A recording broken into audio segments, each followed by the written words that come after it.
اتحاد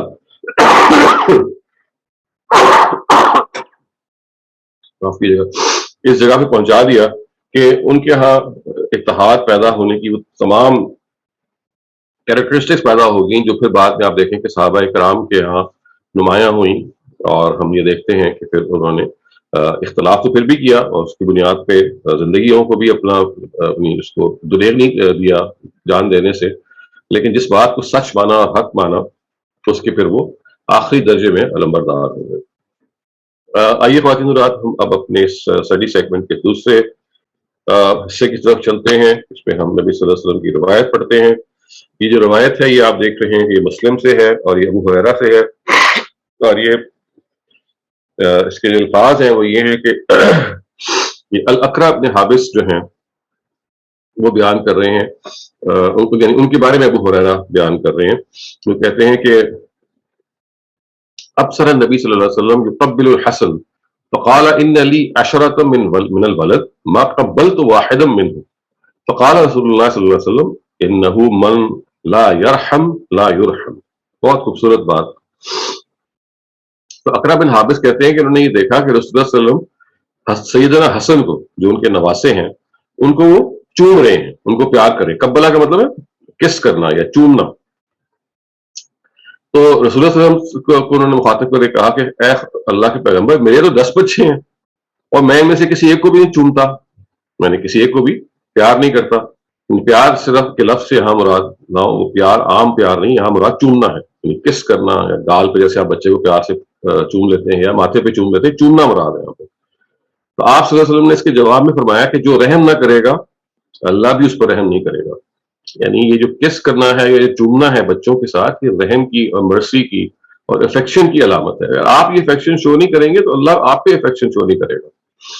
من لا یرحم لا یرحم، یہ ایک بڑا آبجیکٹ لیسن ہے خواتین حضرات، خاص طور سے جو مذہبی لوگ ہیں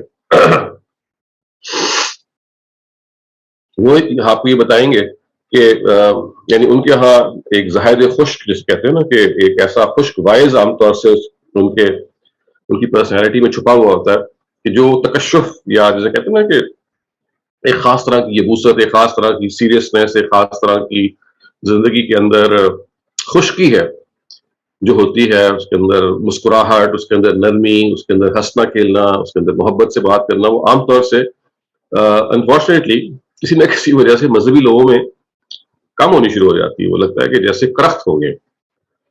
اس چیز کو دیکھیے نبی صلی اللہ علیہ وسلم کی پرسنالٹی میں اگر آپ دیکھیں گے تو بالکل وہاں یہ چیز نہیں پائیں گے۔ تو یہ مثال دی ہے اقرع بن حابس نے جب یہ دیکھا کہ نبی صلی اللہ علیہ وسلم حسن کو چوم رہے ہیں۔ اب چومنا جو ہے یہ اس محبت کا آخری درجے کا اظہار ہوتا ہے جو آپ کسی بچے سے ہوتی ہے۔ آپ بچے کو حق کرتے ہیں یا اس کو چومتے ہیں تو اس سے آپ کا ایکسپریشن ہے جو اس کو منتقل ہوتا ہے، اور یہ نفسیاتی طور پہ خواتین حضرات اس کی ضرورت ہوتی ہے۔ صرف منہ سے یا زبان سے پیار محبت سے مخاطب کر لینا کافی نہیں ہے۔ یہ جو ٹچ کرنا ہے، جو سینس آف بلانگنگ ہے جس کے اندر آپ محسوس کرتے ہیں کہ دوسرا آدمی افیکشن شو کر رہا ہے اپنے فزیکل جیسچر سے، یہ آپ کے اندر ایک خاص طرح کی ایک جیسے کہتے ہیں نا بالیدگی پیدا کرتا ہے، آپ کو اپلفٹ کرتا ہے اندر سے، اور یہ ضرورت ہے ہر انسان کی، اور بچوں کی تو یہ خاص ضرورت ہے۔ اور بچوں کے بارے میں تو یہ ایک ایسی چیز ہے کہ آپ کو جیسے کہتے ہیں نا کہ بے اختیار آپ اپنے پہ قابو نہیں رکھ سکتے، جب کسی آپ پیارے بچے کو دیکھیں تو آپ اس کو چومیں نا۔ تو ہمارے پیغمبر بھی اس سے مختلف نہیں تھے، لیکن اقرع بن حابس نے ان کو جب دیکھا انہوں نے کہا جی میرے تو 10 بچے ہیں، آپ کے تو 2 نواسے ہیں، ان میں سے آپ ایک کو چوم رہے ہیں، میرے پاس تو 10 بچے ہیں۔ مطلب یہ کہ میرے پاس تو اتنے بچے ہیں، ہر وقت آگے پیچھے میرے ہوتے ہیں، مجھے کبھی نہیں خیال آیا کہ میں ان کو چوموں۔ تو اس کے جواب میں کیا خوبصورت بات آپ نے کہی ہے کہ دیکھو نرمی یہ ہے کہ اپنے بچوں سے بھی ہنس کے ملو، ان کو بھی چومو، ان کو احساس دلاؤ کہ تم ان کے سر پہ موجود ہو، اور ان کو یہ بتاؤ کہ پیار اور محبت جو ہے وہ زبان سے نہیں اشاروں سے بھی اور جسمانی طور پہ اس طرح سے چومنے سے بھی اس کا اظہار ہوتا ہے۔ اور یہ نفسیاتی طور پہ ثابت بھی ہے کہ انسان کے اندر جو ایک مورل بوسٹ اس کو ملتا ہے جب اس طرح سے آپ کے پیرنٹس آپ کے ساتھ اظہار محبت کرتے ہیں تو ایکسٹراڈنری ہوتا ہے۔ تو یہ پیغمبر نے ہمیں سکھایا، پیغمبر صلی اللہ علیہ وسلم جو تھے وہ ایک نہ صرف تو ظاہر اپنی حیثیت میں اللہ تعالیٰ کے وہ نمائندے تو تھے ہی وہ ان کے اندر ایک غیر معمولی جو شخصیت ہے وہ بھی موجود تھی ایک انسان کی. یعنی وہ آپ سمجھ لیجیے کہ پیغمبر ہونے کے ساتھ ساتھ ان کے ہاں جو انسانیت کے اعلیٰ اوصاف ہو سکتے ہیں وہ موجود تھے. اور وہ جو انسانیت کے اعلیٰ اوصاف ہے ان کے اندر یہ جو ایکسپریشن آف لو ہے, ایکسپریشن آف افیکشن ہے, this is something which is so profound کہ all of us when we experience it, either we experience it کہ بھی لوگ ہمیں affection show کرتے ہیں یا other people experience it through ourselves کہ ہم ان کو affection show کرتے ہیں. تو اس کی جو ایک فیلنگ ہے وہ that is unsurpassable, آپ اس کو الفاظ میں بیان نہیں کر سکتے. اور اس کو اللہ تعالیٰ ایک اور جو بڑی خوبصورت بات اس روایت سے معلوم ہوتی ہے کہ اللہ کے پیغمبر ہی کہتے ہیں کہ یہ رحمت ہے. یعنی جب آپ کسی بچے سے اس طرح سے افیکشن شو کرتے ہیں, اس کو چومتے ہیں, تو یہ رحمت کا اظہار ہے, افیکشن کا اظہار ہے.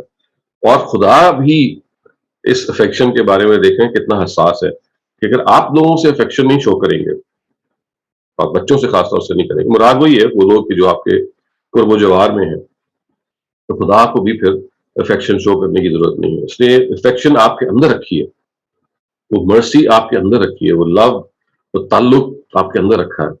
اگر آپ وہ اس کا اظہار نہیں کریں گے تو خدا کو بھی اس کے اظہار کی پھر ضرورت نہیں ہے. بڑی سخت بات ہے ایک لحاظ سے, اور ایک لحاظ سے بہت زیادہ آپ کو ابھارتی بھی ہے. یہ کتنی زبردست چیز ہے کہ ہمیں اپنے اظہار محبت کے جو اسالیب ہیں اپنے قرب و جوار کے لوگوں سے, اس روایت سے ہم یہ استشہاد کر سکتے ہیں کہ بچوں سے ان کے لحاظ سے, بڑوں کو ان کے لحاظ سے, کولیگز کو ان کے لحاظ سے, فیملی ممبرس کو ان کے لحاظ سے وہ افیکشن شو کرنی ہے. اور وہ افیکشن جو ہے وہ آپ کے صرف زبان سے نہیں ہوتی بلکہ آپ کے جسچر سے, آپ کے بہت سارے دوسرے جو حرکات و سکنات ہیں ان سے ہوتی ہے. تو اللہ تعالیٰ سے ہم دعائی کر سکتے ہیں کہ یہ چیز ہماری زندگی میں پیدا ہو, ہم انسان ایسے بنے کہ جو ہنستے کھیلتے انسان ہیں, ہمارے اندر وہ ظاہر خشک ہے وہ نہیں ہر وقت موجود ہو, ہر وقت نصیحتیں کرنے والا, ہر وقت ڈانٹ ڈپٹ کرنے والا. دیکھیں نبی صلی اللہ علیہ وسلم کے بارے میں قرآن یہ کہتا ہے کہ لو کنت فظا غلیظ القلب لانفضوا من حولک, کہ اگر آپ درست خو ہوتے, درست خو کا کیا مطلب ہے, اگر آپ چڑچڑے پن کا اظہار کرتے یا سختی سے بات کرتے یا ہر وقت ڈانٹ ڈپٹ کر رہے ہوتے, تو یہ صحابہ جس وقت آپ کے گرد جمع ہیں لانفضوا من حولک, یہ آپ کے گرد سے چھٹ جاتے, they would have ran away from you. تو یہ اللہ کا فضل ہے کہ انہوں نے آپ کے اندر اتنی نرم خوئی رکھی. یہ منافقین الٹا آپ سے غیر مطلب کہتے ہیں نا کہ ناجائز رعایتیں لے رہے ہوتے ہیں. تبوک کے موقع پہ اللہ تعالیٰ کی اسکیم یہ تھی کہ منافقین کو ایکسپوز کر دیتے, اور وہ بار بار آ کے یہ بہانے بناتے تھے جی کہ ہمارے پاس سواریاں نہیں ہیں, ہم آپ کے ساتھ نہیں جا سکتے. تو نبی صلی اللہ علیہ وسلم ان کو اجازت دے دیتے تھے. ٹھیک ہے, دیکھیے اللہ تعالیٰ نے پیار محبت سے نبی صلی اللہ علیہ وسلم کو ایک لحاظ سے بڑی پیار سے ڈانٹا کہ اف اللہ ان کا لما اذنت لہم, آپ پہ اللہ رحم کرے, آپ نے ان کو کیوں اجازت دی کہ آپ کے ساتھ نہ جائیں, آپ نے تو کریم النفسی دکھائی ہے. لیکن میری اسکیم اللہ تعالیٰ کہتے ہیں یہ تھی کہ وہ میں ان کو ایکسپوز کرنا چاہ رہا تھا اس طریقے سے, لیکن آپ نے ان کو معاف کر کے یا ان کو اجازت دے کے اس اسکیم کو تلپٹ کر دیا. یہ کریم النفسی ہے نبی صلی اللہ علیہ وسلم کی, یہ ان کی محبت ہے. یہ دشمن کے ساتھ بھی ان کو ایک پیار ہوتا تھا, اور ایسے لوگوں کے ساتھ جس کے بارے میں ان کو پتا تھا کہ ان کے ساتھ زیادتی بھی کریں گے, ان کے ساتھ بھی ان کے خیر خواہ تھے. تو یہ جو حالی کا جو مسدس حالی ہے اس میں جو وہ مقام ہے اس کو ضرور بار بار دہرایا کیجیے, اس میں نبی صلی اللہ علیہ وسلم کی جو یہ صفات بیان ہوئی ہے نا کہ وہ نبیوں میں رحمت لقب پانے والا, مرادیں غریبوں کی بر لانے والا. اور یعنی اس کے اندر وہ جو پورا ایک جو بند ہے وہ بہت اعلیٰ ہے. قبائل کو شیر و شکر کرنے والا, بد اندیش کے دل میں گھر کرنے والا. یعنی بد اندیش کا مطلب ہے جو آپ کو کلی برا چاہتا ہے, اس سے آپ اتنا اچھا رویہ اختیار کرتے تھے کہ اس کے دل میں جگہ بن جاتی تھی. بد اندیش کے دل میں گھر کرنے والا, یتیموں کا والی, یتیموں کے وہ والی. تو یہ پورا ایک جو بند ہے اس کو دہراتے رہیے, اور آپ دیکھیں گے کہ نبی صلی اللہ علیہ وسلم کی جو یہ صفات ہیں وہ کتنی غیر معمولی ہیں, اور ہم ان کو کتنا بھولے ہوئے ہیں. سو آئیے اب ہم اپنے اس اسٹڈی سرکل کے تیسرے سیکشن کی طرف بڑھتے ہیں. یہ بائبل سے ہم عام طور سے اس کا اقتباس لیتے ہیں. یہ ہم تورات کو, کتاب خروج جو ہے بک آف ایکزوڈس, اس کا یہ 20واں چیپٹر ہے اور 12ویں آیت ہے. اس کے الفاظ کیا ہیں؟ تو اپنے باپ اور اپنی ماں کی عزت کرنا تاکہ تیری عمر اس ملک میں جو تیرا خدا تجھے دیتا ہے دراز ہو.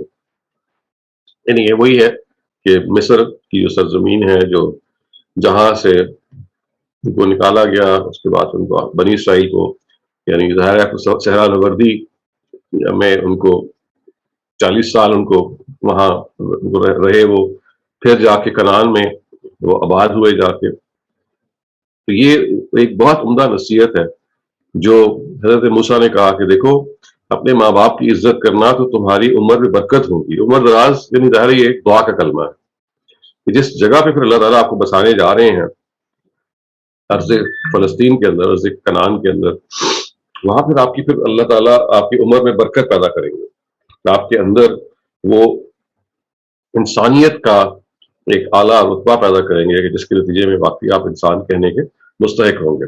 تو اپنے باپ کی اور اپنے ماں کی عزت کرنا یہ بالکل وہی چیز ہے جو قرآن مجید جگہ جگہ کہتا ہے وبالوالدین احسانا، اپنے والدین کے ساتھ حسن سلوک اختیار کرنا، اپنے والدین کو کبھی تلخی سے ان سے بات نہ کرنا، ان کی ہر وقت رسپیکٹ کرنا. اختلاف کر سکتے ہیں اپنے والدین سے اور کیا جاتا ہے، لیکن اختلاف کا بھی ایک ادب ہوتا ہے. آپ اختلاف کیجئے، زوردار اختلاف کیجئے. زوردار کا مطلب یہ نہیں کہ الفاظ زوردار ہو، بلکہ آپ کا سٹانس میں آپ ڈٹ جائیں کہ فلاں چیز جو ہے وہ مناسب نہیں ہے، مجھے وہ میری زندگی کا فیصلہ ہے جو مجھے خود کرنا ہے، لیکن اس میں آپ کو سافٹنس دکھانی ہے، ان کا احترام کرنا ہے. تو احترام جو ہے نا، احترام آدمیت جو ہمیں دین تو ویسے درس دیتا ہے، لیکن خاص طور سے والدین کے بارے میں تو آپ دیکھیے جگہ جگہ پہ آسمانی صحائف جو ہیں یعنی جو پریویس اسکرپچرز ہیں وہ بھی، اور خود قرآن مجید میں اللہ کے حق کے بعد اگلا حق جو بیان ہوا ہے وہ والدین کا. Honour our father and mother وبالوالدین احسان، اپنے والدین کے ساتھ اچھا رویہ اختیار کرو. یہ اردو والا احسان نہیں ہے. اردو میں احسان کا تو مطلب ہوتا ہے نا احسان جتانا، نہیں، عربی زبان میں احسان کا مطلب ہوتا ہے اچھا رویہ اختیار کرنا، رسپیکٹفل. اور یہ وہ چیز ہے جو ہم سب کو سیکھنی ہے کہ والدین جو ہیں وہ ہم سے تجربے میں زیادہ ہیں، عمر میں زیادہ ہیں. انہوں نے ہمارے ساتھ جو بھلائی اور نیکی کی، اپنی زندگیوں کی سیکریفائس کی، اور ماں کا تو اس میں غیر معمولی رتبہ ہے. قرآن نے اس کو صرف اشارہ بھی کیا ہے کہ پہلے آپ کو 9 مہینے مشقت کے ساتھ پیٹ میں رکھا. یہ آسان چیز نہیں ہوتی. مائیں ہی جانتی ہیں کہ وہ جو 9 مہینے کی زندگی ہے جب وہ ایک نئی زندگی کی نشو و نما کر رہی ہوتی ہیں تو کتنی تکلیف سے گزرتی ہیں. پھر پیدائش کے موقع پہ جو تکلیف ہوتی ہے اس کو سہا. اس کے بعد فاسٹرنگ یعنی آپ کو جب دودھ پلایا جس کو حضانت کہتے ہیں، جس کو بریسٹ فیڈ کیا چائلڈ کو، وہ بھی کوئی آسان چیز نہیں ہوتی. تو یہ تینوں مراحل وہ ہیں کہ جو ایک ماں ہی اس سے گزرتی ہے. باپ تو ظاہر نہیں گزرتا، باپ کا وہ دوسرا رول ہے لیکن وہ بھی الگ طریقے سے امپورٹنٹ ہے.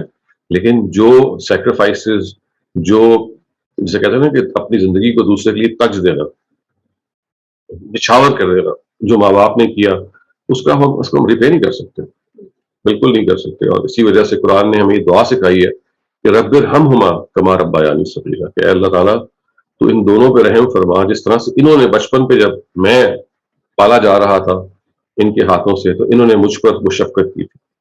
آپ ان پہ رحم کیجیے. اس کی وجہ سے ہم ان کے احسانات کو پے نہیں کر سکتے، پے بیک نہیں کر سکتے. ہم جو کر سکتے ہیں وہ یہ ہے کہ عزت سے پیش آئے، اختلاف کریں تو عزت سے کریں، ان کی جو ایموشنل نیڈز ہیں ان کا خیال رکھیں. پر جب ہمارے پیرنٹس جو ہیں وہ ایک خاص عمر کو پہنچ جاتے ہیں تو ان کے ہاں وہ ایک بچہ نمودار ہو جاتا ہے. ایک بچہ جو ضد کرتا ہے، ایک بچہ جو بھول جاتا ہے، ایک بچہ جو اپنی منمانی کرنے کی کوشش کرتا ہے. یہ سب چیزیں ہیں نا جو ہم بچپن میں ہم بھی کرتے تھے. تو بڑے لوگ بھی جب ایک خاص ایج میں پہنچتے ہیں تو ان میں یہی ایک بچپنا پیدا ہو جاتا ہے. اس وقت صبر کی بہت ضرورت ہوتی ہے. ہم اریٹیٹ ہو جاتے ہیں، ہمارے اندر جھنجھلاہٹ پیدا ہو جاتی ہے. ہم کہتے ہیں جی ایک دفعہ آپ نے بات نہیں سنی، میں نے آپ کو کہہ تو دیا تھا کہ آپ نے ایسا نہیں کرنا، پھر آپ نے وہی کام کیا، پھر آپ نے اپنی دوا نہیں کھائی، پھر آپ باہر نکل گئے بغیر سوٹی لیے یا بغیر کسی کو بتائے وغیرہ. تو کیا ہم کرتے ہیں اپنی طرف سے تو ہم بتا رہے ہوتے ہیں کہ بھئی آپ کو چاہیے ہے کہ ان سب چیزوں کی احتیاطیں کریں، لیکن ہم یہ بھول جاتے ہیں کہ انسان ایک کمزور وجود ہے. خاص طور سے جب اس عمر کو پہنچتا ہے اس کو شفقت کی ضرورت ہے، اس کو محبت کی ضرورت ہے. اس نے غلطی کرنی ہے، اس نے غلطی کرنی ہے. ہم نے اس غلطی کو خوبصورتی کے ساتھ اس سے صرف نظر کرنا ہے، اس نے اپنے کپڑوں پہ چائے گرانی ہے، اپنے کپڑوں کو گندا کرنا ہے، اس نے ضد کرنی ہے کہ میں نے دوا نہیں کھانی، اس نے ضد کرنی ہے کہ مجھے ابھی ہسپتال نہیں جانا.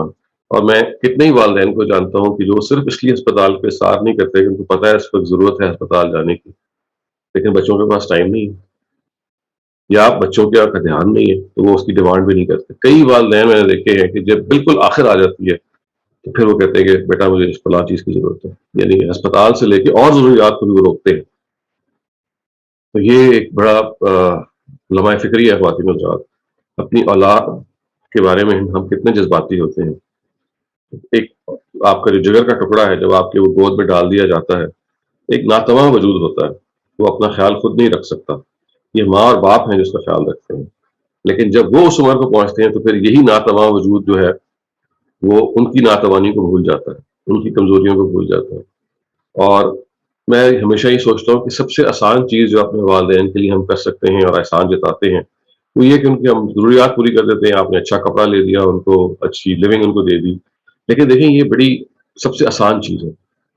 اصل جو چیز ہے وہ ان کی ایموشنل ضروریات کو پورا کرنا ہے، ان کی نفسیاتی ضروریات کو پورا کرنا ہے، اور اس میں ٹائم دینا، پاس بیٹھنا، ان کی ڈانٹ کو سہ لینا، ان کی جو اریٹیبل رویے کو ہستی سے ہنس کے جھیل لینا. اصل یہ ہے ان کو اپنی چھوٹی چھوٹی اچیومنٹس بیان کرنا. والدین بہت خوش ہوتے ہیں کہ آپ ان کو چھوٹی سی بات بتا دیں کہ آج میرے سے یہ ہوا، آج میں نے فلاں کام کیا. تو یہ ایک ایموشنل ریپو ڈیولپ کرنا ضروری ہے کہ آپ روزانہ ان کے پاس کچھ ٹائم گزاریں، ان کی جو ضروریات ہیں جن کے بارے میں وہ خود سائلنٹ ہوتے ہیں آپ سوچیں کہ وہ کیا ہے. بس سب سے آسان چیز ہے پیسہ خرچنا، سب سے مشکل چیز ہے وقت دینا، اور وقت اس طرح سے دینا کہ آپ کے چہرے مورے سے امپیشنس نہ ٹپک رہی ہو کہ میں بس اب گھڑی دیکھ کے آیا ہوں بس 5 منٹ بیٹھوں گا اور چلا جاؤں گا. بلکہ نہیں، ان کی جو ایموشنل نیڈز ہیں جو ہر پیرنٹ کی الگ ہوتی ہیں ان کو دیکھنا اور ان کو پورا کرنا ایک بڑا درد انگیز باب ہے خواتین حضرات. خاص طور سے یہ ان پیرنٹس میں بہت نمایاں ہو جاتا ہے کہ جن کے بچے مجبوری کی وجہ سے پڑھنے کے لیے باہر چلے جاتے ہیں، جاب کے لیے باہر چلے جاتے ہیں. کوئی ویڈو اکیلی رہ جاتی ہے، کوئی ویڈوور اکیلا رہ جاتا ہے، بعض دفعہ دونوں ماں باپ اکیلے رہ جاتے ہیں. اب وہ کیا کریں، زندگی پڑی ہے اور ناتوانی بھی ہے، بڑھاپا بھی ہے، کمزوری بھی ہے، تنہائی بھی ہے. تنہائی بڑی کلنگ ہوتی ہے، لیکن کوئی مونس نہیں ہے، کوئی ایسا شخص نہیں ملتا کہ جو آئے اور اس سے آپ بات کر سکیں. ہم مغرب میں جو اولڈ ہومز ہیں ان کو بہت آسانی سے ڈسمس کر دیتے ہیں اور برا بھلا کہتے ہیں، لیکن سچ تو یہ ہے کہ بہت سارے کیسز میں اگر یہ اولڈ ہومز نہ ہو تو ہمارے جو بوڑھے والدین ہیں وہ سروائیو نہیں کر سکتے. اس لیے کہ اب مغرب ہو یا مشرق ہو وہ زمانہ آ رہا ہے کہ اولاد کے پاس اکنامک ریزنس کی وجہ سے یا بے پرواہی کی وجہ سے آپ کچھ بھی کہہ لیجئے وقت ہی نہیں ہے. اگر وہ والدین اکیلے تنہا ابینڈن کر دیے جائیں اپنے گھروں میں، وہ خود اکیلے نہیں رہ سکتے. وہ ان اولڈ ہوم میں جب وہ جاتے ہیں ان کا کوئی دیکھنے والا ہوتا ہے، ان کا کوئی پرسانی حال ہوتا ہے، کبھی کبھی اولاد بھی ملنے آ جاتی ہے. اس وجہ سے یہ ایک لمحہ فکریہ ہے کہ وہ اولڈ ہوم جو ہمارے لیے ایک باعث مسرت ہونا چاہیے تھا کہ ہمارا گھر ہی وہ اولڈ ہوم ہو، ہم ہی وہ ٹائم نکالیں. انفارچونیٹلی وہ ہمارا گھر اب اولڈ ہوم نہیں رہ جاتا، وہ صرف ینگ اور انرجیٹک لوگوں کا گھر بن کے رہ جاتا ہے کہ جو اپنا معاملہ خود کر سکے. یہی ہوتا ہے نا. تو یہ ایک غور طلب معاملہ ہے، ایک مشکل معاملہ ہے، آسان نہیں ہے. بالکل ٹھیک ہے، ضروری مجبوریاں ہوتی ہیں، والدین ہر وقت پاس بچے نہیں پاس رہ سکتے، لیکن اس کا حل سوچنا بہت ضروری ہے. اس لیے کہ اللہ کے بعد سب سے بڑا رشتہ ماں باپ ہی کا ہے. تو حضرت مسیح کی سے پہلے جو پیغمبر تھے حضرت موسیٰ، جو بنی اسرائیل کے پیغمبر تھے، انہوں نے اس بات اسی لیے بہت وضاحت سے بنی اسرائیل کو شروع میں بتا دیا کہ owner thy father and mother، اپنے والدین کے ساتھ عزت سے پیش آنا، تاکہ جس ملک میں خدا تمہیں آباد کرنے لگا ہے اس میں تمہاری عمر میں برکت ہو، اس میں تمہاری زندگی کے اندر وہ بلیسنگز آئیں کہ جو خدا ہی اس رویے کے نتیجے میں تم کو عطا کر سکتا ہے. فاتح حضرات، ہم اب اپنے اسٹڈی سیگمنٹ کے آخری حصے کی طرف بڑھ رہے ہیں جس میں ہم کسی نہ کسی موضوع پہ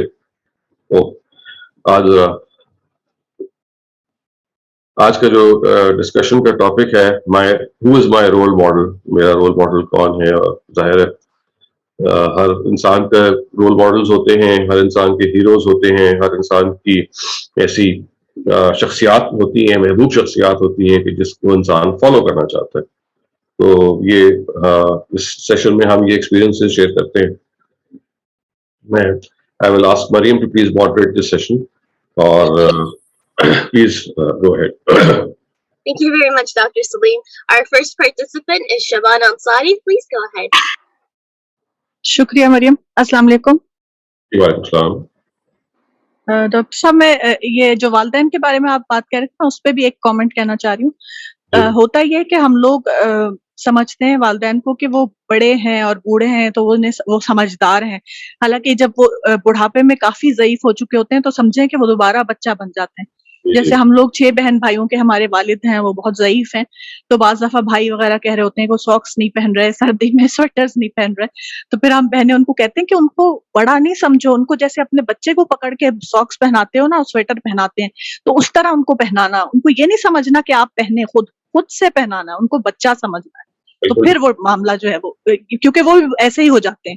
بالکل صحیح کہا آپ نے، ایسا ہی ہے اور ایسا ہی ٹریٹ کرنا چاہیے.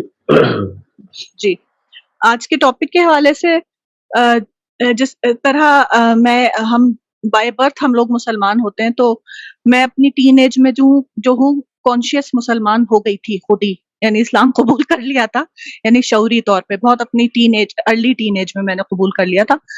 تو میں نے نبی صلی اللہ علیہ وسلم کو ہی اپنا آئیڈیل بنایا تھا، اور کیونکہ مطلب ایک کھلی کتاب کی طرح ان کی زندگی ہے نا، کہ پڑوسیوں کے ساتھ کیسی ہے، گھر والوں کے ساتھ کیسی ہے، باہر والوں کے ساتھ کیسی ہے، دشمنوں کے ساتھ کیسی ہے، ایون کہ جانوروں پودوں سب کے ساتھ، مطلب وہ ایک اوپن چیز ان کی کھلی کتاب کی طرح نظر آتی تھی.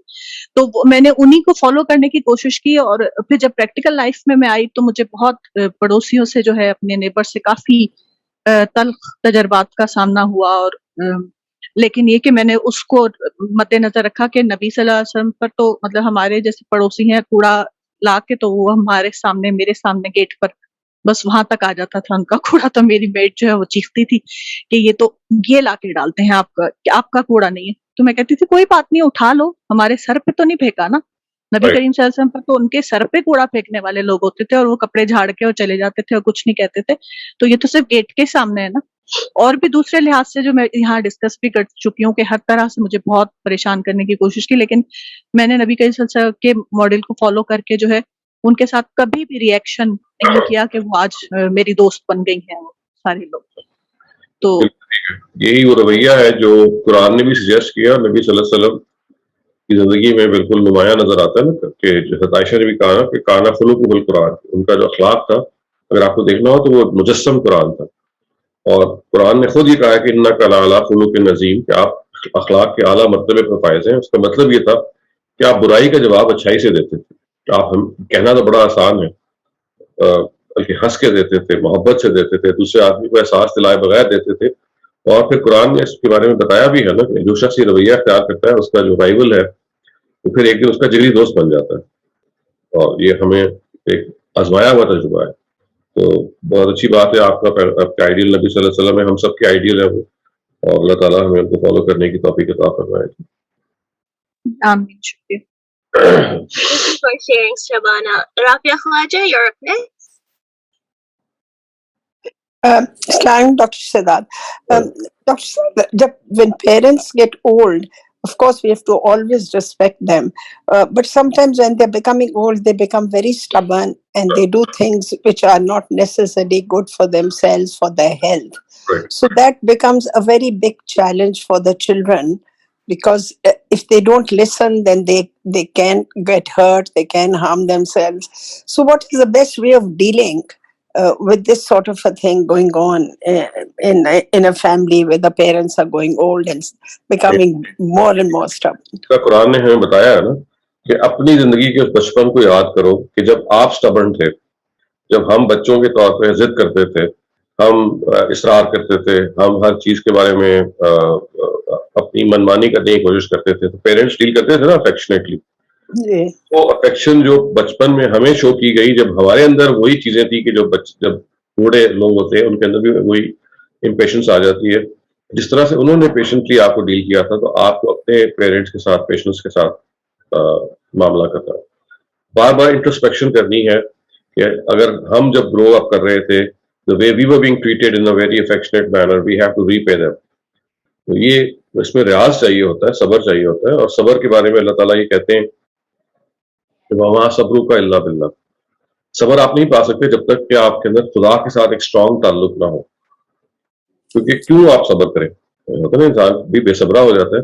صبر آپ اس لیے کرتے ہیں کہ آپ کو پتہ ہے کہ خدا تعالیٰ نے صبر کے بارے میں یہ بتایا ہے کہ انسان کی جو شخصیت کی تعمیر ہے اس کے اندر جو ایڈورس سرکمسٹانسز ہیں وہ کتنے اہم ہیں. آپ کی شخصیت بہتر ہوتی ہے جب آپ پیشنس شو کرتے ہیں. آپ جب پیشنس شو کرتے ہیں اس کے نتیجے میں آپ خدا کے قریب ہوتے ہیں کیونکہ آپ خدا سے مدد مانگ رہے ہوتے ہیں. جب آپ پیشنس شو کر رہے ہوتے ہیں تو آپ خدا کی اسکیم پر اطمینان کا اظہار کرتے ہیں, ورنہ آپ ہر وقت جزا فضا کر رہے ہوتے ہیں کہ بھئی ایسا کیوں ہوا, ایسا کیوں نہیں ہوا. So there is a reason why God makes us pass through these testing times in which we have to show patience.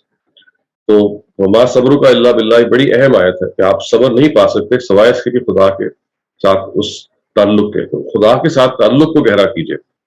جتنا خدا کے ساتھ آپ کا تعلق گہرا ہوگا اتنا آپ کے اندر زندگی کی جو حقیقتیں ہیں ان کو سمجھنے کی ایک ویژن پیدا ہوگا, اور آپ کے اندر ایک ٹھہراؤ پیدا ہوگا, ایک اسٹیبلٹی پیدا ہوگی. آپ کے آس پاس جو ہو رہا ہے وہ آپ کو زیادہ بادر نہیں کرے گا, بلکہ آپ کو اس چیز پر ابھارے گا کہ میں نے اپنا رول ادا کرنا, میرے اوپر جو رسپانسبلٹی تھی مجھے وہ ادا کرنی ہے اور باقی اللہ پہ چھوڑ دینا ہے. یہ رویہ ہے انسان کا جو انسان کو میک اور بریک کرتا ہے, اور قرآن ہمیں اسی رویے کو سکھاتا ہے. شہزاد صاحب میری والدہ تھی, ان کو بہت دفعہ سمجھایا کہ اب آپ نہیں چل سکتی, اسٹک لے کے چلیں, بٹ وہ نہیں, بس مجھے نہیں پسند, اور نتیجہ یہ ہوا کہ وہ گر گئیں اور ان کی ہپ ٹوٹ گئی. تو یہ چیزیں ایسی ہوتی ہیں جو where you feel the children feel کہ بھئی کچھ زبردستی ان کو سمجھایا جائے کہ بھئی دیکھیں کیا, اب دیکھیں کیا نتیجہ کیا ہوا. اس کی آپ مثال ایسے سمجھیں کہ جیسے بچے بھی بعض دفعہ, مطلب میں تھوڑی سی ہارش بات کر رہا ہوں لیکن یہ ہارش ریئلٹی آف لائف ہے کہ ویسے غلطی انسان جب کرتا ہے نا بہت سارے لوگ اس سے سیکھتے ہیں. بچے بھی, ہم جب ایکسپیریمنٹیشن کر رہے ہوتے ہیں کہیں گریں, کبھی دیکھیں بچہ جب سیڑھیاں اتر رہا ہوتا ہے نا اور آپ ماں باپ سے کہیں گے آہستہ اترو تو وہ آپ کی بات نہیں مانے گا, ایک دو دفعہ گر جائے گا. تو وہی بچہ جب ایک دو دفعہ گرے گا تو اس کے بعد جب سیڑھیاں اترتا ہے تو وہ خود کیئرفل ہو جاتا ہے. یہ انسان کی فطرت ہے. تو انفارچونیٹلی ہمیں بعض دفعہ ایکسپیرینس کر کے, غلطی کر کے ہی ہم لرن کرتے ہیں. آپ کا بھی, ہم سب کا کام یہی ہے, ہم سب کا کہ اپنے والدین کو ہم سمجھائیں, ان کو بتائیں جب تک ان کے اندر سمجھ ہے. سمجھ کا مطلب ہے they know what they are doing. ایک تو ہے نا کہ they are unaware, پھر تو آپ ظاہر ہے تھوڑی سی اور میجرز لے سکتے ہیں. as long as they know what they are doing, تو آپ کا کام ان کو بتا دینا ہے اس کے غلط کانسیکوینسز کو. اس کے بعد یہ قدرت کا قانون ہے کہ بعض دفعہ وہ غلطی انسان کرتا ہے تو پھر سیکھتا ہے. تو اگر وہ ہپ بون کی ٹوٹ گئی یا خدا نخواستہ اور نقصان ہو گیا, یعنی اس کے مقابلے میں ان کو زبردستی روک کے رکھنا یا ان کے ساتھ ٹانٹ ٹپٹ کا رویہ اختیار کرنا یا تو کہنا کہ اگر آپ سوٹی نہیں لیں گی تو آپ کو ہم چلنے نہیں دیں گے, یہ ٹھیک نہیں ہے. آئی نو یہ ایک ہارش بات ہے کہ آپ غلطی کرنے دے رہے ہیں, لیکن بعض دفعہ اس میں ایک بیلنس کریٹ کرنا پڑتا ہے کہ تھوڑی بہت غلطی کرنے دیں تاکہ وہ لرن کر سکیں. شکریہ.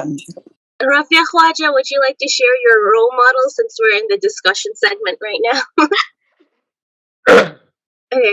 I'd like to let everyone know that we're still in the discussion segment. So for the questions, we'll have our Q&A segment right after this. Nadia Khwaja, sorry, Nadia, you're up next. السلام علیکم doctor Shahzad. I never thought growing up کہ میں یہ کہوں گی کہ میرے mother میرے رول ماڈل ہے, because I've had a very turbulent relationship with her. But when I'm now raising kids and I'm realizing that my mother is actually she has been my role model all along while I'm parenting. ان کی نیت اور ان کی dedication, اور اتنی زیادہ dedication مجھے وقت کے ساتھ ساتھ احساس ہوتا جا رہا ہے کہ one could never be as such a dedicated person that she has been as a person. So I think کہ میں نے اپنے دوستوں کو بھی رول ماڈل بنایا, کچھ موٹیویشنل اسپیکرس کو رول ماڈل شاید بنایا, کچھ رائٹرس کو بنایا, لیکن اب مجھے لگتا ہے کہ unconsciously I've always been following my mother's outlook on life. So much so that I got to know that she used to pray. Recently she disclosed to me that she used to pray that may we have benevolent neighbors, friends, teachers اور ہم جن کے ساتھ travel کریں وہ بھی ہمارے ساتھ اچھا سلوک کریں, ہمیں کہیں بھی رفنس کا وہ نہ ہو. تو she tells me to this day, اب ان کے ماشاء اللہ many grandchildren that she has, so she names every single child of her brood and she prays for them کہ اللہ تعالیٰ ان کو نیبرز, ٹیچرز, فرینڈز, جتنے بھی لوگوں سے زندگی میں, وہ ڈاکٹرز کے پاس بھی جائیں یا وہ ڈاکٹرز بن جائیں تو ان کو پیشنٹس بھی ان کے پاس ہیں, تو ان کو اللہ تعالیٰ ان کے ساتھ نیک لوگوں کا واسطہ ڈالے. تو for this particular reason I really find that she is the ultimate role model. بالکل صحیح ہے, نو ڈاؤٹ جی. ماں سے جو ایکسٹراڈنری آپ کو انسپریشن حاصل ہوتی ہے right from your childhood, that is at times imperceptible, آپ you not even realising it, اور وہ ہو رہی ہوتی ہے, اور ایک خاص موقع پہ آپ کو اس کا ظہور ہوتا ہے. تو اگر آپ ماں کی شخصیت سے انسپائر ہو جائیں تو اس سے بڑی اور کیا چیز ہو سکتی ہے, کیونکہ اس کے نتیجے میں پھر آپ ایک اچھی ماں اور اچھی گرینڈ ماں بن سکتی ہیں. So thank you for sharing your experience. Thank you, Nadia. I also feel that, as Shabana was saying, I feel like ideally if we all have Nabi Sallallahu Alaihi Wasallam as our role model, it'll make the world a much better place. But personally, I find him really hard to relate to. It's not, because he's not alive currently, and we hear about him from stories. So if I had to choose one person to encompass as my role model, it'd be my mom as well, because I've seen other people be mean to her. I've seen other people give her a really hard time, and she's taken it through kindness. Her growth over the years and her sacrifices for me and my siblings, like I feel like no one else would ever be able to do what she has done for us. So to me, she's my role model. I also would like to add that I think personally I have different people for different things that I would like to improve upon, and so I make them my role models. Right. So that I try to copy what they're doing, or like, you know, take certain attributes or certain words that they use or actions that I can follow through and become a better person. Right. So بالکل آپ نے ٹھیک کہا, ضروری نہیں ہے کہ آپ کوئی ایک ہی رول ماڈل کو الٹیمیٹلی اڈاپٹ کریں. ظاہر ہے جیسے آپ کے کیس میں your mom is your role model, لیکن there are so many things that you can learn in bits and pieces from different people. So you can have many role models, and for each characteristic or attribute that you learn, you can have a separate role model. اور یہ اس لیے ضرورت ہے کہ ہم سب کی, مطلب we need humans to follow.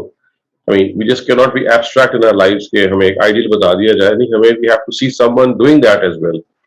تو Prophet صلی اللہ علیہ وسلم تو ظاہر ہے اللہ تعالیٰ کی طرف سے گائیڈڈ تھے, he was a, I mean, you can call him a superhuman in that respect, کہ وہ اپنی جو اخلاقی زندگی تھی اس میں وہ flawless تھے, اور اسی وجہ سے he set a very high standard. So he gives a very strong inspiration, اور اسی وجہ سے ان کو بھیجا بھی گیا, اور اللہ میاں کو ضرورت نہیں تھی بھیجنے کی. He needed that the book that he is going to send, or not just his book, all prophets of God, they were sent precisely for this reason, that besides delivering the message of God, they have to inspire people. And for inspiration, you need a human being, a living model. Otherwise, books would have been enough. No, books are not enough actually. You need someone to inspire you through his actions and deeds and practices. Thank you. Thank you. Saima Khan, you're up next. السلام علیکم. Thank you. میرے جو role model ہیں وہ کیا کہتے ہیں, میرے پیرنٹس ہی ہیں. although they were quite strict, بہت زیادہ وہ سخت ماں باپ تھے, لیکن جو ان کی خودداری اور ان کی ایمانداری, I have learned a lot from them. اور ان کے جب مطلب I have gone through lots of ups and downs in my life, and I realize کہ وہ تو مجھ سے بھی زیادہ سختیوں سے گزرے ہیں ہمیں پالنے کے دوران, اور health issues اور سارا کچھ. Still, like, my mother is no more, but my father is still there, but he's quite thankful to Allah for everything. Still, his life is not easy. After, like, he has got the 9 kids, اور آج وہ اکثر کہتے ہیں کہ 9 بچے بھی ہوں تو انسان اکیلا ہو جاتا ہے, مگر وہ کافی ہمت والے ہیں, اور جن کی ہمت کو دیکھ کے جو ہے, مطلب ہمیشہ جو مجھے ہمت پکڑنی ہوتی ہے تو میں ہمیشہ ان کو اپنی امی کو اور اپنے ابو کو جو ہے وہ اپنا رول ماڈل مان کے ہر پریشانی کو اس طریقے سے ڈیل کرنے کی کوشش کرتی ہوں. Thank you. Thank you. جی بالکل ٹھیک کہا کہ پیرنٹس جو ہے they are unsurpassable کیونکہ they are your immediate guides. آپ as soon as you open your eyes, this is what you see. Rafia Khwaja, you're up next. My role model would be my sister. She's passed away. She was my twin. But I have never seen a sister who would make so many sacrifices. She was known in her in-laws. Anybody who's sick, just tell her. She would take the child to the hospital. Anybody has to be admitted to the school, she would do that. If I was sick, she would fly over and look after me. Totally forgetting her own self, her own health, but all the time working for others. She worked in a cancer hospital in Toronto where she looked after the patients in the hospice. And her biggest pleasure was telling me when I visited her, today is my day to go to the hospice. And the sacrifices she made, and in the end, she herself died in that hospice. So she definitely was my role model. Thank you very much. آپ نے اتنی عمدہ بات share کی. اور hospices کے اندر واقعی this is a I mean eye opener ہوتا ہے کہ عام طور سے terminal patients they are admitted to hospices. They need terminal care.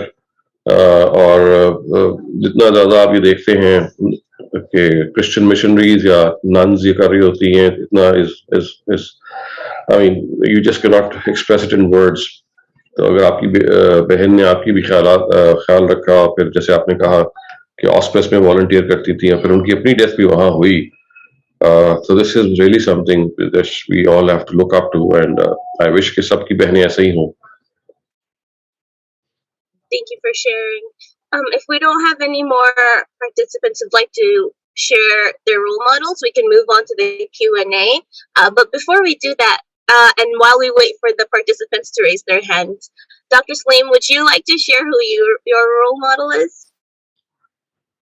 Yes, I would like to share my role model. I do have a couple of them, but لیکن humans affair میں مطلب ظاہر ہے کہ prophets of God تو ہوتے ہی ہیں, مطلب they go without saying. لیکن میرے جو the person that I mean human level آپ سمجھ لیں نا کہ جو انسان ہے, not a prophet.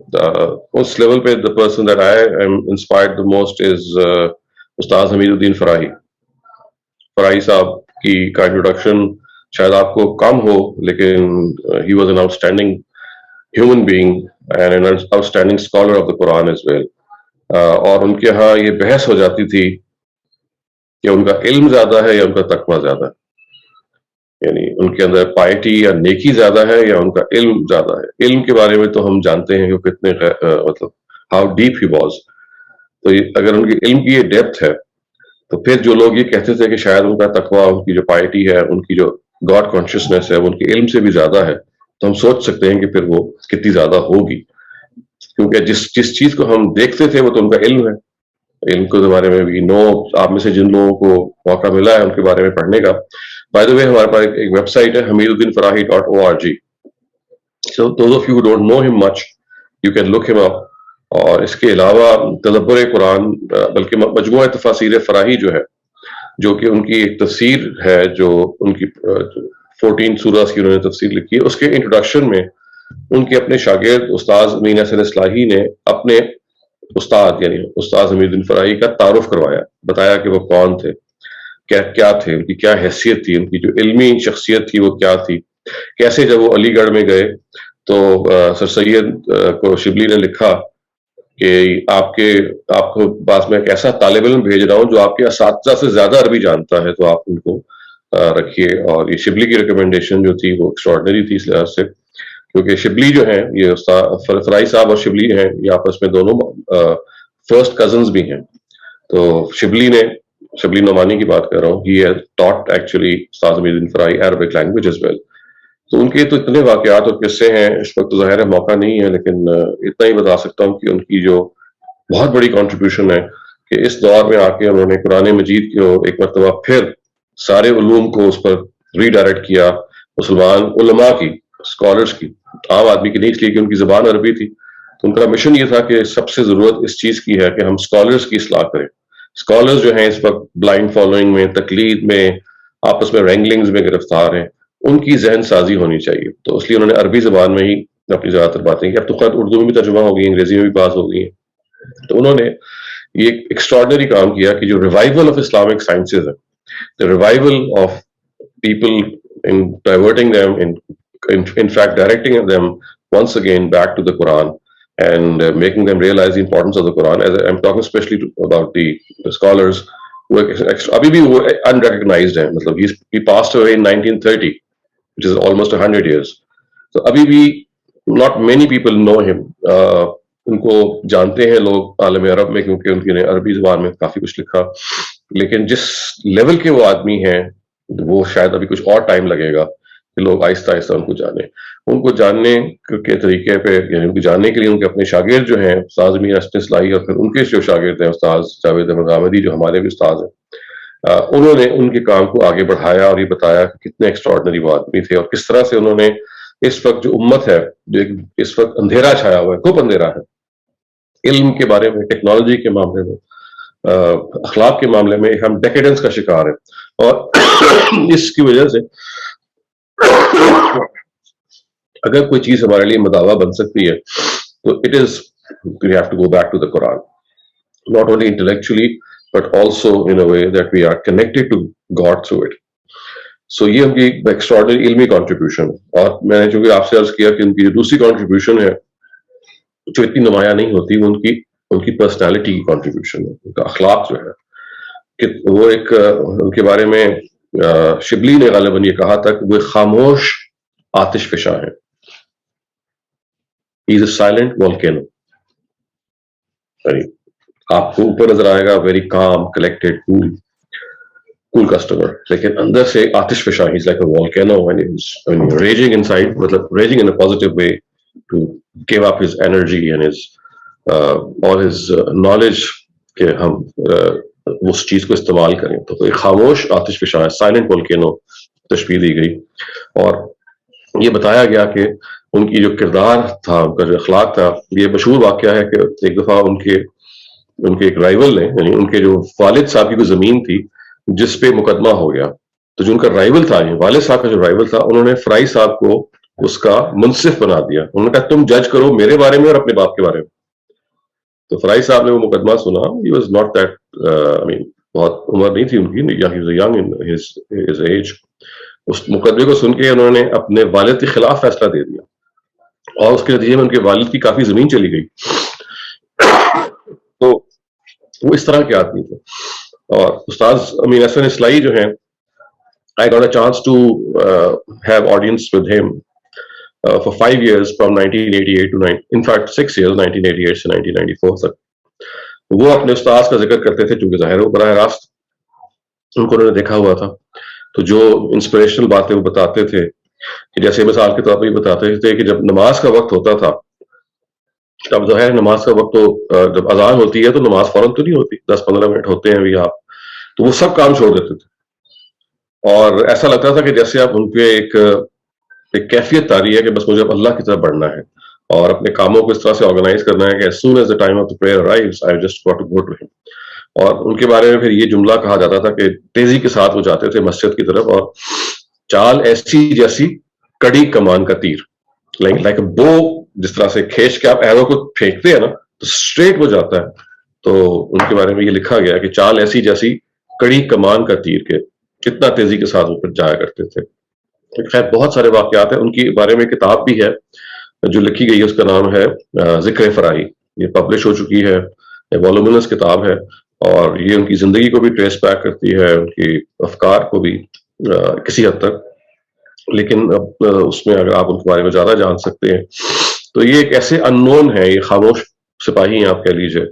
Few people know about ہم, لیکن جتنا آپ ان کو جانیں گے اتنا آپ کو حیرت ہوگی کہ یہ اللہ تعالیٰ نے کیسا ایک گوہر نایاب ان پیرل جیم پیدا کیا. اور 14 صدیوں کے بعد اس امت کے کھٹا ٹوپ اندھیرے میں, جس میں علم جو ہے وہ ہر چیز کو پہ داد دی جاتی ہے سوائے علم کے, اور علم اور علم کے ذریعے سے اور عقل کے ذریعے سے دین کو سمجھنا, اس کو کوئی اہمیت نہیں دی جاتی. انہوں نے آ کے اس کو ریوائیو کیا. انہوں نے کہا کہ دیکھیے کہ آپ کو قرآن مجید کو قرآن کی اپنی زبان سے, اس کے اپنے کانٹیکٹ سے, اس کو وہ نظم کہتے تھے خاص انداز میں,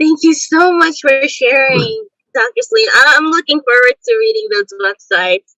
So our first question of the day comes from Adil Qureshi. Please go ahead. Doctor, I have a few questions. I'll carry on until Mariam stops me. Okay. So,